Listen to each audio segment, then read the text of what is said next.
Florida and UCF going after the same guy in the transfer portal. Yeah, that's a thing that's happening, and a lot more portal intel. You are Locked On College Football, your daily podcast on all things college football. Part of the Locked On Podcast Network, your team every day. Welcome, everybody, to another bonus episode of Locked On College Football, available to you right here on YouTube, keeping you up to date with all the biggest names that enter the portal. If you have not already, like, comment, subscribe, rate, and review on YouTube where this show is available to you. But wanted to bring you up to date with a fascinating transfer portal situation right now. So Jason Zandamela was a borderline 5-star interior offensive lineman recruit that ended up choosing USC out of high school, and like several other of his 2024 compatriots, has decided to enter the portal after spring football. He's not alone in doing this, but this is a highly coveted guy, 6'3", 305 pounds, and Florida is in the mix, and UCF is in the mix. UCF that added Penny Boone from West Virginia, who was the best running back available, not the best overall in the cycle, but the best running back available right now. Sorry, not from West Virginia, from Toledo, but that's a guy who went for over 1,000 yards last year. UCF's been making moves. They added Jakari Brown from Miami. They have been after Zandamela. They're going after the same guys as Florida. Guz Malzahan, I tell you what, that guy is going after some real names. Now, here's the interesting thing with Zandamela's recruitment. If he goes to Florida, I have heard that he's probably fighting for playing time. He's closer to a backup than he is a starter, probably the backup center, maybe a center of the future. If he goes to UCF, he might have a better chance of playing right away. But does that mean he's automatically going to the Golden Knights? No, it does not. It just means that might be consideration for him. But again, you can't think of these guys as typical transfers, because normally when a guy enters a transfer portal, you are looking at someone who is seeking to play more snaps, to get more time on the field, because he wasn't seeing a lot at his previous stop. And that's just not the case here, because we don't know what Zandamela can be yet. We know what his potential is coming out of high school, but we don't really know. So that's one name to keep an eye on. Here's another one.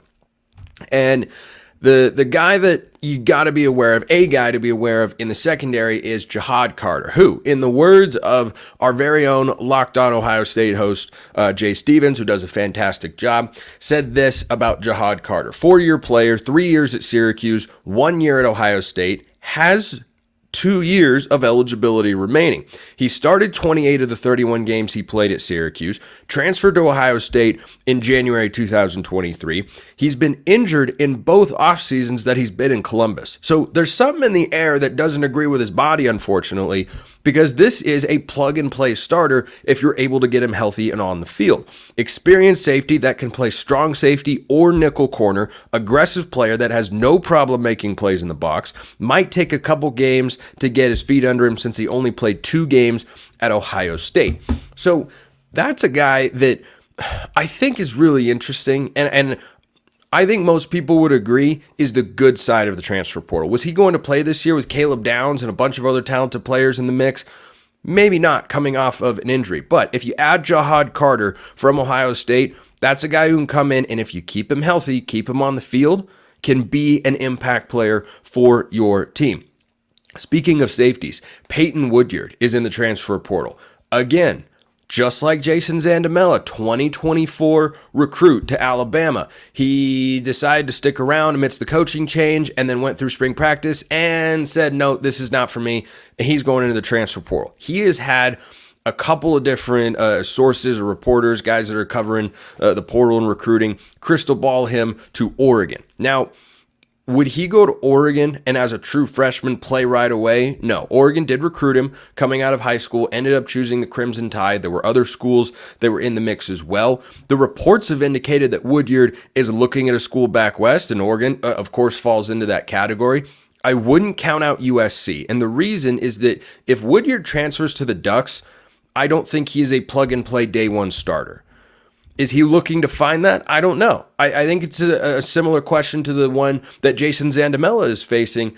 You're a talented 4-star 2024 recruit. You haven't actually played a snap of real, live, in-game college football just yet. in your career. So are you actually looking for a place where you can start? Are you looking for the place that you can develop the best? Not entirely sure. But Oregon's safety room did get a little bit thinner. Former four-star Cody DeCambra, he entered the transfer portal. The room was already a little bit thin as you move down the depth chart. They've got enough guys to start, but they will have at least one true freshman, I think, either Aaron Flowers or maybe Woodyard.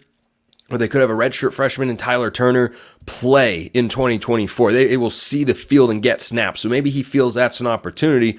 And USC's done a great job. I've talked about this on the show before in the transfer portal. They've added guys like Achille Arnold and Kamari Ramsey to the back end of that defense. Greedy Vance is a corner from Florida State they brought in.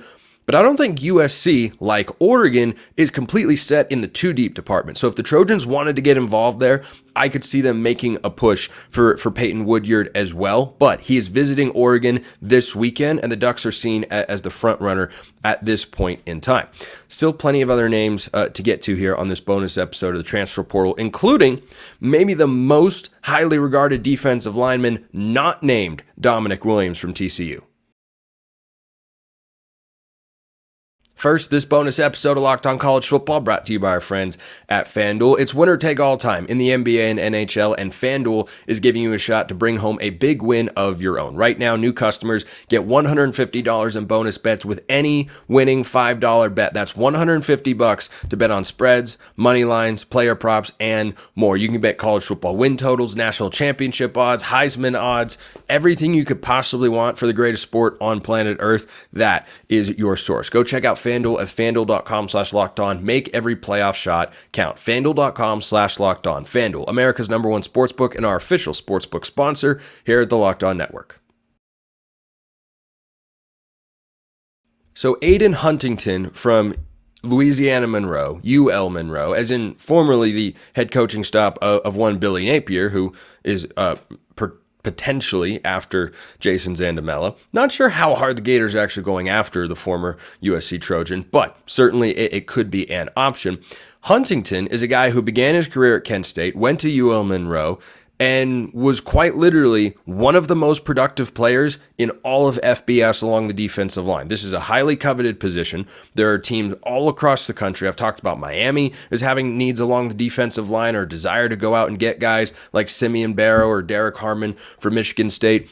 I am totally in the camp that Huntington can come in and be an impact player. 16 tackles for loss, 63 tackles, 8.5 sacks last year with the Raging Cajuns. That is nothing to bat your eyelashes at. That is a really productive player, and I think a guy who, again, are you going to put up those exact numbers if you go to a Power 4 school? Probably not. But can you go and start, be productive, make an impact? I absolutely think so. Don't sleep on Chris Hardy either from Jacksonville State. These two guys are coming from the Group of 5 ranks. They're going to find Power 4 homes, and they're going to be impact players this year for whichever team ends up landing them.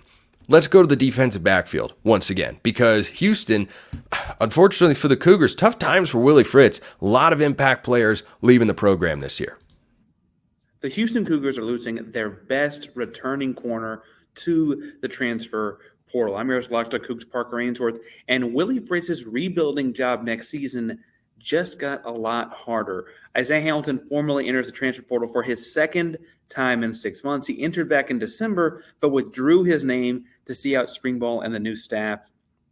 And this time he's back in the portal, looks to actually be leaving. Now, the kid is a ball hawk, great hips and great hands. I had 4 picks last year at Houston, including one that went back to the house for a 57-yard return against Oklahoma State. Prior to that, he is a Houston-born and bred kid, been all over Houston. He went to Channelview High School, and he's spent time at Texas Southern before transferring to U of H last season. At Texas Southern, he was a first-team All-SWAC guy, had 5 picks in a season before he came to the U of H. Also a multi-talented athlete across high school sports in the Houston area, if that's what you're into. If that's what you want to know about the kid as well. He's not a giant, comes in at about 6 foot tall, $175, but really played the ball in the air incredibly well. Houston's missing out on a great returner. Someone's getting a good one for sure in Isaiah Hamilton. He's going to be very, very missed in Houston. Once a Cougar, always a Cougar. But man, this one hurt. That's not the only time Parker has made a proxy appearance here on the show talking about about how this one hurts because you have Sam Brown, the wide receivers, off to Miami, amongst others. So Cougars have been hit pretty hard in the transfer portal this offseason, and it is definitely going to be a rebuild year for Willie Fritz down there at Houston. But remember, this is not the only defensive back available. This is just one of them. In fact, Peyton Woodyard, who I mentioned earlier, is not even the only Alabama defensive back that's in the transfer portal. We'll get to that in just a moment. But Hamilton, a guy that certainly can make an impact wherever he goes, and you expect him probably to seek a step up. I mean, remember, Houston's in the Big 12. So if you're in the Big 12 and you feel like you can seek greener pastures in the transfer portal, you're probably looking Big 10 or SEC. Wouldn't be surprised if that happens. Another thing to note amidst all these announcements and guys going into the portal, the window to enter the transfer portal has closed, but you can exit the portal at any time. So this weekend, visits will happen, conversations will be had, and eventually names will start to come out of the transfer portal. Isaiah Hamilton will be one of them. So is Tony Mitchell. This is Jimmy Stein for Locked On Bama. We're talking about Tony Mitchell entering the transfer portal just before the deadline. Deadline was midnight on Tuesday night. Tony Mitchell is a loss. I mean, there's no doubt that he's a talented kid. I think down the road he's going to become a really good college football player. But there's no need for doom and gloom over this. Tony Mitchell ended the spring actually a third-team player, played with the threes throughout the spring. This doesn't have any effect on Alabama's too deep this fall. It does affect the overall depth of the room, but it did not affect the too deep this fall. And we just have to get used to, as fans, this new normal. Alabama will lose around 4 players in the spring portal. That's going to be the norm going forward, whether there's a coaching change or not. Every program in the country is dealing with kids that leave, but the portal swings 2 ways. Alabama may not be finished signing kids out of the portal. I'm sure they're taking a long look at every single defensive back that's in the portal, particularly at the cornerback position. They've already brought in one safety, Cam Howard, from the Charlotte 49ers. They may bring in another safety, but they're certainly looking at that cornerback position. But anyway, the Tony Mitchell in the transfer portal won't have much of an effect on Alabama in 2024. It would have going forward, but you have time to replace Tony Mitchell in future recruiting cycles. And certainly Alabama's got a few blue chip defensive backs on the roster that can step in and fill that void. But just another name to watch for, Tony Mitchell from Alabama.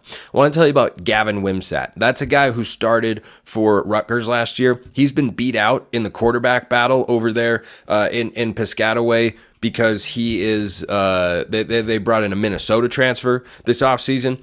That's a guy who started all 13 games for Rutgers last year. They won 6 of them, by the way. He didn't put up numbers that necessarily wow you. 1,700 yards passing, just over 48% completion percentage. That's got to get up. 9 touchdowns to 8 interceptions. Look, I bring him up because he's a quarterback in the portal with starting experience who's won college football games at the Power 5 level. Would I expect him to land somewhere and go be a starter? Maybe not. I could frankly see him going to a higher level program and trying to be a backup. But if you're a school at the group of 5 level looking for a quarterback, that could be a name. That could be a name to look at because he's a former 4-star recruit. He's got 2 years of eligibility left.